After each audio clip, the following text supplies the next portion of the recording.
आयुर्वेदानुसार perfect breakfast म्हणजेच नाश्त्याचा पदार्थ असा काही असतो का? नमस्कार, मी डॉक्टर मल्हार नेसरी आणि मी देणार आहे तुम्हाला आरोग्याच्या काही टिप्स.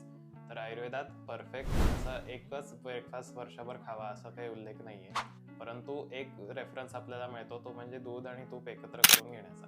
नित्यम क्षीरघृताभ्यासो असं त्याला म्हणलेलं आहे की हे सगळ्यात चांगल्या रसायनांपैकी एक आहे. रसायन म्हणजे स्वस्थ टिकवणारं आणि वाढवणारं औषध.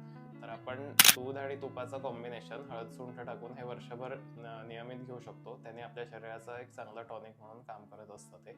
या व्यतिरिक्त तुम्ही 25 ते 30 काळ्या मनुका रात्री स्वच्छ धुवून भिजवून त्या सकाळच्या दुधापूर्वी 15-20 मिनिटं चावून खाऊ शकता. या दोन गोष्टी वगळता मात्र तुम्हाला सीझननुसार म्हणजेच ऋतूनुसार आपला नाश्ता ठरवायला पाहिजे.